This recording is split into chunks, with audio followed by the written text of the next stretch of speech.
Hey, everybody, welcome back. It is time to get started on our next session.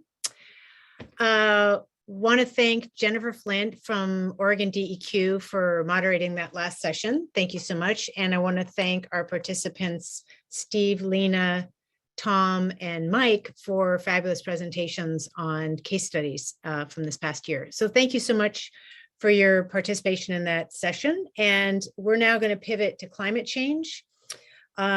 This is a session that the task force members were thinking about this year as something to try to get the wheels moving on and just start getting some conversations going around this topic, since it does bleed into all of our work. So with this, I will introduce our next moderator. We have Kelly Krasnowski. Oh my gosh, I practiced that 4 times before the call, but I still screwed it up. I'm so sorry, Kelly. Kelly Kay from British Columbia Ministry of Environment and Climate Change Strategy is our moderator for the next session. Thanks, Kelly. Take it away. Well, thank you, Sarah. And I just want to take a bit of a step back and thank our previous presenters, Steve and Lena, for their presentation. We've been doing, as the Ministry of Environment, the Environmental Emergency Program, we've been working very closely with Steve and his team and a number of those First Nations. And we fully recognize that there's a lot of work to do, but we're also very excited about the work that we're starting to do, the forward movement and the opportunity now that we've signed on to the Tripartite Reconciliation Framework Agreement. So thank you again, and look forward to our exercise that's coming up very shortly with a number of those folks. So we now have, as Sarah was indicating, a panel of our task force members. And it is on climate change, something that is very, very pertinent with COP26 just ending up, and looking at 1.5 degree decrease in temperature. And certainly those of you who are aware of what's going on here in British Columbia right now, we are in the midst. We've just today put forward yet another provincial state of emergency. Provincial declaration on a state of emergency, and for catastrophic flooding. And we have thousands of individuals and homes that have been impacted. So it's becoming more and more prevalent that incidents that are attached to climate change. And we know that climate change will fundamentally shift how our programs work. And we have a lot of questions, but not necessarily a lot of answers. So we need to have this conversation. And so we have a couple of, so we have some questions, we have a bit of a poll. So we will start to move forward. We have on our panel today, we have Nee Irwin, my friend and colleague from Washington State. We've heard from Nee a couple times already, and she is definitely a powerhouse within the Oil Spills Task Force, and always grateful to have her around. We have Wes Risher from Oregon, Ryan Todd from California, Liz from Hawaii, my colleague Sarah Bassick here from British Columbia, as well as Graham Wood from Alaska. And so we will start off with, really just this question about how climate change is pushing us to move toward renewable fuels. So our first question is about, do we know enough about renewable fuels to respond to a spill? And we had some of this conversation yesterday with some of our federal counterparts during our federal meeting. So I thought perhaps if we could start with Nee.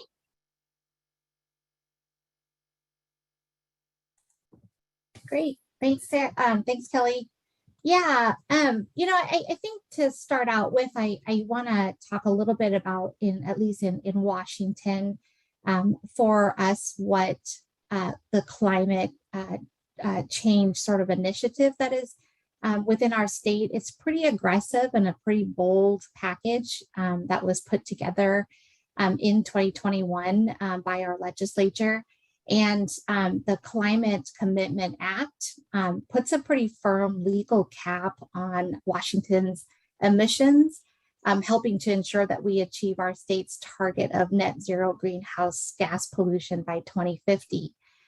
So certainly with some of the initiatives that are coming along with that package, we have a goal of by 2045, 100% clean electricity, more efficient, energy efficient buildings, more efficient energy appliances, electrifying Washington's transportation system, including electrifying all of the agency's transit fleet, including the electric hybrid ferries. And, you know, part of all of this to address kind of where we're moving towards in terms of renewable fuels, we don't know a whole lot. I think that we have not seen the other states might be seeing this a little bit more than Washington, but we're certainly monitoring this. We have a few concerns about what we know and don't know about renewable fuels. For us, one of the concerns is in regards to the funding aspect of renewable fuels, because our program is funded by petroleum-based products. So roughly 90% of the tax that is collected to fund our program is from crude oil. So as we shift towards renewable fuels, what will that look like? And I think a question came up earlier when Hawaii was doing their presentation around, you know, what will happen with the funding source for many of our programs. And then in regards to the response piece of this, the formulas of some of these renewable fuels, we don't maybe know enough about it, and really probably need to stay on top of how these fuels will react in the environment when they're spilled, so that we can make sure that we're prepared appropriately with the right response equipment, and that we're just, you know, we just know what we're dealing with. And so, yeah, so I mean, I think for us, it's a lot of unknowns, and but we're definitely aware of it as we're kind of experiencing and seeing other states with the shift to renewable fuels, and we'll be monitoring and watching it for sure to see how it impacts our program here in Washington. Excellent. Well, thank you so much for that, Nee. And so you branched off into a couple of the other questions that I'll have. So I'll put forward the other two questions so that perhaps when Wes and Liz and Sarah and others have their responses. So the other questions are, some of our programs are funded by fees on oil. How will this change with renewables? And what new or additional risks are we facing with renewable fuels? So over to Wes, and then from Wes to Liz. Oh, you're on mute, Wes. In response to the question, Oregon has adopted a clean fuels program in 2016 to develop it's called a clean fuels program to reduce the carbon intensity of our transportation fuels statewide. In response to that, the governor established an executive order to change the targets, to increase the targets in 2020. It was Executive Order 20-04, and that creates a greater, more aggressive target of carbon intensity reductions in our clean fuels program, essentially changing our transportation fuels to a much more clean based or less carbon intensive based fuel. By 2025, we're supposed to achieve a 20% reduction in carbon intensities across our fuels used in the state of Oregon. And by 2030, the goal, actually by 2035, the goal is 25% of carbon intensity reduction. So these are targets that are in place, that have been adopted and are setting the standard for Oregon's fuels. And in response to that, we're going to obviously see renewable diesel, other ethanol products coming through the state, not only for the Oregon market, but for other markets in Washington and in California, and perhaps even other places. But the targets are aggressive, but yet they are achievable through the process of just moving our fleet to zero emission vehicles, as well as reducing the overall availability of conventional gasoline and diesel. So getting at the first question, we are seeing this happening in the state of Oregon, and it actually has been adopted and pushed forward through executive order by the governor. With regard to the second question, Kelly, can you restate it for me? About funding fees. Yeah. We don't receive the fees that Washington does through its refining and transloading of oils and petroleum-based products. Ours are basically fees based on gross revenue in the state and the product that comes from essentially gas taxes that is transferred to our program for the support that we get. We are concerned about the definition of oil in our Oregon state statute with regard to these products being outside of the definition of petroleum-based oil. And we're likely going to need to have a definition of change in state statute in order to give us the ability to receive revenue from the renewable diesel component, and also just to have the ability to regulate that as well. Excellent. Well, thank you so much for that, Wes. Now, I understand that, we said that Liz is up, but I understand that Hawaii and Alaska don't have the renewable issue. So maybe we will go to, so is there anybody from California that would like to speak to the renewable fuels piece at this point? My pal Ryan Todd here says, it's not me. I don't think he's prepared to speak to it. So is there anybody else from California right now who is prepared?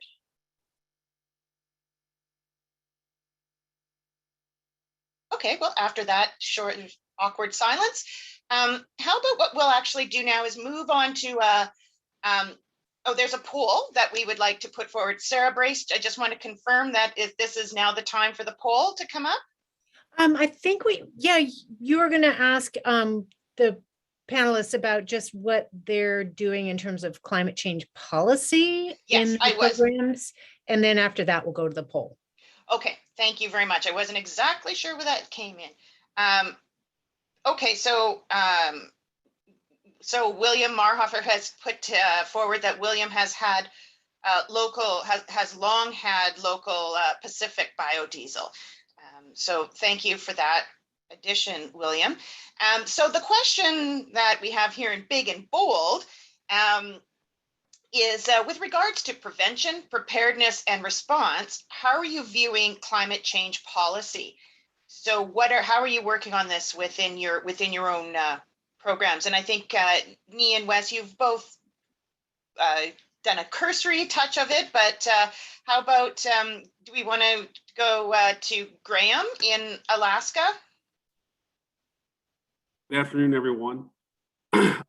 As far as climate change policy from a prevention, preparedness, and response standpoint in Alaska, that's not been the main focus of DEC. We are on the forefront of climate change, given our position on the globe, and we are seeing, heavy erosion and later snowfalls and warming rivers. But from an oil spill prevention and response standpoint, that hasn't changed, other than it has created more work for the department, where you have coastal tank farms that fall into rivers and such. But as far as, we're also seeing a shift in rural Alaska and even parts of urban Alaska here in Anchorage, even is wind shift from actual fuels to wind farms in Buckland and Fire Island, for instance, to help sustain the high cost of fuels. So that's where Alaska stands on policy, climate change, policy driving climate change, or vice versa. Okay, thank you very much, Graham. Good to see your face. It's been a little while. And so I would like to go over at this point to my colleague, Sarah Bassick. She will give a British Columbia perspective. Sure. Hi, can you hear me okay? 5 by 5. Perfect. So kind of the same for us here. Our program hasn't looked too deeply into climate change effects as of yet, but we are obviously starting this conversation and looking into it. So at a higher level, recently the province on October 26th announced the launch of our Clean BC roadmap to 2030. So this roadmap builds on actions from our 2018 Clean BC plan. And this roadmap is a stronger, more ambitious climate plan to reach our 2030 emission reduction targets and build a strong low carbon economy. So this 2030 roadmap includes key pathways and elements to move the current state and inform types of actions needed to drive decarbonization and a circular economy. So some of the expanded actions include low carbon energy, transportation, buildings, industry, aquaculture and fisheries, and negative emission technologies. And a couple of the highlights are around new requirements to make all new buildings net zero emissions by 2030, and stronger regulations that will nearly eliminate industrial methane emissions by 2035. So after this, I'll pop a link for that Clean BC roadmap into the chat if anybody's interested in checking it out. It's a great website. The roadmap will accelerate our transition to a net zero future, ensure we meet BC's legislated greenhouse gas target of 40% below 2007 levels by 2030. So that's kind of the high level piece on what we're doing. But for us more in the program and in general, as the province implements this roadmap, we need to be proactive in our understanding and approach to the increased use of alternative and renewable fuels as we shift away from the use of the fossil fuels. This includes looking into existing and potentially developing new regulations around the production, transportation, storage, as well as understanding the impacts of spills and releases of these fuels. So by working with our partners and the Oil Spill Taskforce, we can better understand alternative and renewable fuels to further our work on the prevention, preparedness, and response aspects of our program. Laurel Nash earlier today touched base on, some of the things that we've been facing here in BC. So it's clear to me, at least, that the climate is changing, and we're seeing those effects here in BC. We're already in last year, 2020, we responded to a significant sewage release in Williams Lake that was due to a flooding event that affected the city's sewage treatment plant, discharge pipes, access to bridges. This past summer, we were heavily involved in recovery efforts in Lytton, BC, that was related to a catastrophic wildfire event. Right now, we also heard earlier, we're involved in the MV Zim Kingston incident that occurred on October 22nd of this year, where the vessel encountered heavy seas, which contributed to the release of over 110 containers in the Juan de Fuca Strait, 2 of those containers containing hazardous materials. And as most of you may have seen, just this week, in the last couple of days in BC, we experienced an atmospheric river event that caused intense flooding, mudslides, resulting in immediate evacuation alerts and rescue efforts. So you just look at those few examples just from the last year, it really pushes why climate change policy is important for us, and the importance of planning for these events to ensure we're prepared to respond to them. So again, nothing kind of drilled right into our program right now, but that's a higher level look at what we're currently doing and what we're looking at doing. Thank you, Sarah. Appreciate that. And so how about to Liz? Thank you, Kelly. Hi, good afternoon, everybody. Aloha. So here in Hawaii, research shows that Hawaii will see a 3.2 foot rise in sea levels over the next 100 years, which could certainly threaten our infrastructure, our roadways, buildings, communities, and residents across the state. And the state of Hawaii recognizes climate change and our administration has actually called it a climate emergency. So in July of this year, there was a final statement on decision-making and investment guidance to address the climate emergency in Hawaii. This was authored by the Hawaii Climate Change Mitigation Adaptation Commission. And this group is comprised of different departmental agencies and also includes the county agencies. And also at the most recent climate change conference in Scotland, our governor stated some initiatives to combat climate change, such as preparing for electric planes for inter-island flights and requiring state employees to rent electric vehicles when on business trips. So for us, how is climate change and sea level rise changing our work with regards to prevention, preparedness, and response in our oil spill world? The short answer is climate change and sea level rise, they're complex issues, and we do not know all the answers or even know to ask all the right questions. Here at the Department of Health, we are studying the evaluation of impacts of sea level rise and increased flooding on petroleum contamination on the ground. We are exploring changes in guidance and policy that would incorporate such risks of sea level in the management of contaminated sites. Like what EPA Region 10, Beth had mentioned at our yesterday's federal partners meeting, are our remedies in place robust enough? And how resilient are our cleanup sites? For example, liners installed surrounding above ground storage tanks were a solution for preventing oil spills from reaching groundwater. However, our office's initial findings indicate that an increase in methane production from in-ground petroleum product when in an anaerobic environment may be exacerbated by sea level rise due to climate change. Here's another example. It's been one of our long policies to have residual contamination remain in place, provided that a risk assessment has been completed. This solved our problem of filling up our landfills due to limited resources. However, now some of these sites are located in coastal areas subject to sea level rise. Therefore, the contamination may be released to our waters. We here at the Department of Health, we have not yet established a policy. We play a supporting role with that commission that I had mentioned earlier. And we certainly would like to do and expand more of our work on climate change impacts and effects.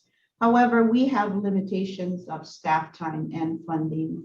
And as it was mentioned earlier, do we know enough about renewable fuels to respond to a spill? No, not really. Some of our programs are funded by fees on oil. Yes, for Hawaii, it has been mentioned by Kathy earlier that we do rely on 5 cents per barrel tax for our program.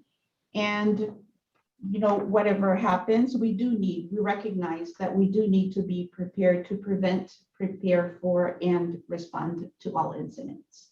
Thank you. Well, thank you very much, Liz. And thank you for answering those couple of those other questions. So how about we go to Wes to fill in some of the blanks from perhaps from his previous reply, and then over to me. Wes, you got to hit the mute again. What are you new with this? Did you just start using Zoom? It feels like it, believe me. With regard to the policy changes, we are aggressively changing we have a Oregon climate change policy office now within our department. It is actively working on a climate change plan by direction from the governor. to actually implement. The Clean Fuels program is a part of that on the transportation fuel side of things. We're going to see other elements coming out of that plan. It's a very aggressive rulemaking, and it's on target for our commission later early next year. The state is actively working as aggressively as Washington and California are on the climate change, West Coast Climate Change Initiative.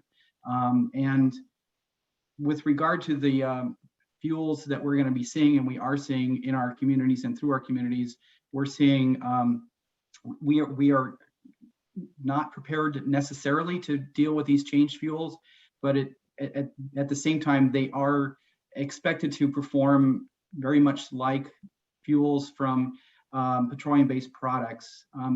We are seeing a fairly large amount of transloaded fuels of renewable diesel, at least one barge a month, 3 unit trains a month to the transloading facility, where that is going down to the California market. We expect that to continue and increase as the California market begins to transition to renewable fuels as well. At the same time, we're looking at refinery operations at Cherry Point changing to renewable fuels in Washington State, and seeing that product being pipelined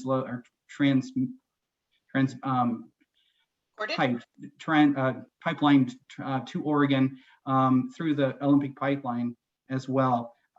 We're also likely to see California market changes with refinery changes down in California, and that fuel being then brought up to Oregon as our Clean Fuels program changes its demand as well.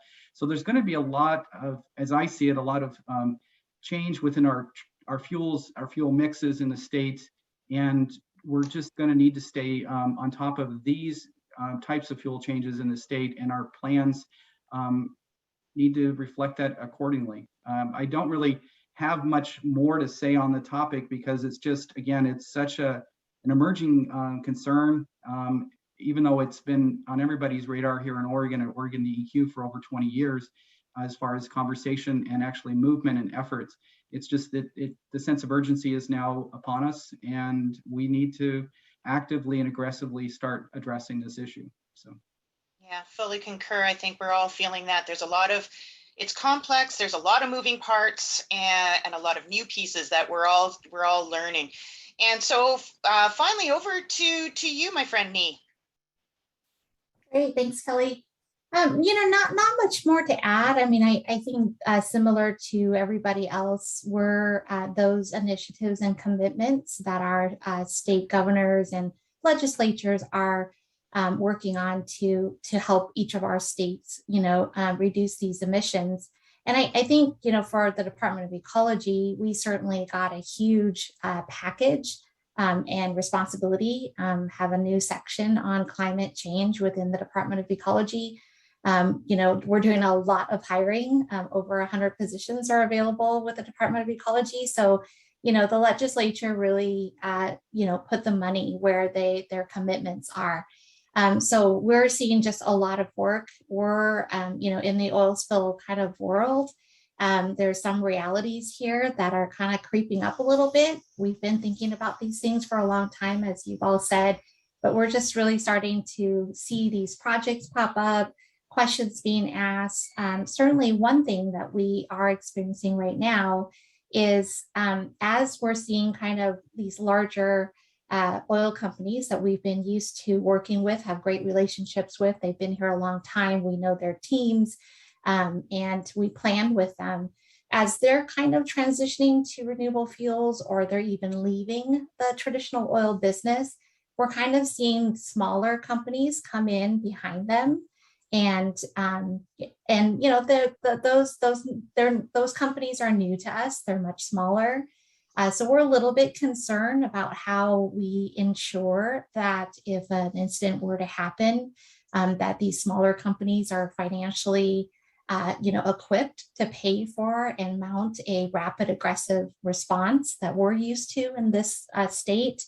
And certainly some of them, if the marine environment is brand new to them. So that's kind of a reality, I think, with some of our states in terms of this kind of shift in the industry.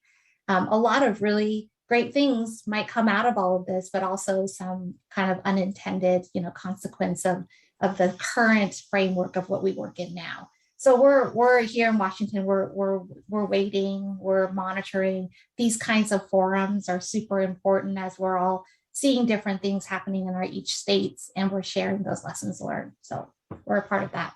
Thanks. Great, thank you very much, Nee. So now is the time to ask Sarah Brace to please bring up the, There we go. there it is.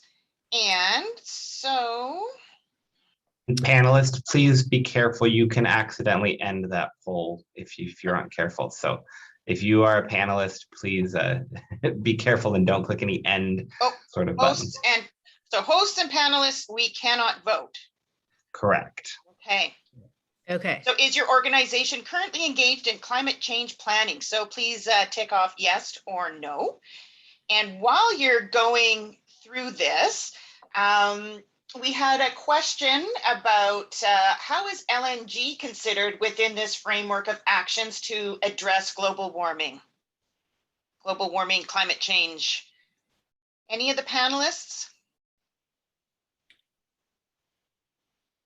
I'll answer that from the Clean Fuels Program in Oregon. It's actually included as part of our low carbon fuels, as part of the mix of fuels that are available within our program. It is not as, LNG is considered more carbon intensive than what would be considered renewable natural gas. However, it is a cleaner fuel than a less carbon intensive fuel for use in the state within our plan. Excellent. Thank you, Wes. Anybody else? Any of the other panelists wish to speak? Liz, I see that you've come off mute. Yes, thanks, Kelly. Here in Hawaii, they are building up LNG plants. However, it is recognized that it's temporary and it's more of a transition. Thank you. Mahalo. And so anybody else wish to speak to that question about LNG? Okay, so I saw the poll pop up and now it's, oh, there we go. There it is again. So we have about, so we have 33 out of 47 people who have voted. 70% are saying yes, and 14 are saying no. So what I thought I'd do is just quickly read out this from the anonymous attendee who's been asking some interesting questions. Read out this about green roofs, and then we can open up to the rest of the audience to give if there's anybody who wishes to ask anything else. So building emissions. What is being done about green roofs, rooftop gardens? For example, Chicago requires all new commercial buildings to have X% of rooftop covered with gardens. That is fabulous. City Hall experienced a significant drop in air conditioning and heating costs after their gardens installations pre-2005.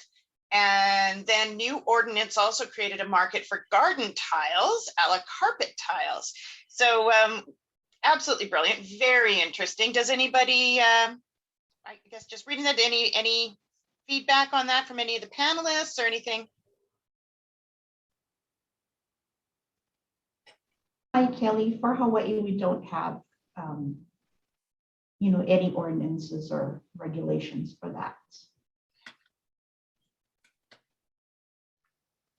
Nobody else? Well, here on Vancouver Island in British Columbia, up the island a little ways, we have a place that's called Coombs, and they have, it's a beautiful little community, and they have a really funky farmers market type of thing, and they do have a grass roof, a green roof, and on the green roof are a bunch of goats. So it's you can green roof and get a whole bunch of tourism coming along and do some good for the environment as well. So that's at least what I have on the top of my head for a green roof. So is there anything else? So Hey, Kelly? anybody? Pardon? We want to invite the audience to Mhm. type into the chat anything. Those who answered 70% of our polls suggested folks are currently working on climate reduction or climate change strategies. And if they could just type into the chat the kinds of work they're doing, we can read some of those off to the audience here as they come in. Okay, so thank you for that, Sarah. So Jeffrey Backman has said working closely with and sometimes against heavy industry to drive and create policy. Jeffrey, where are you from? Let's see. Looks like there's another question from Lovell Pratt too. Hi, Sarah. The Zing Kingston was anchored on Constance Bank near Victoria. Prevailing wind was coming right at San Juan Island. Folks at IOSA modeled an oil spill with current weather, current conditions. If there had been a spill, it would have oiled San Juan Island. So thank you for that bit of information level.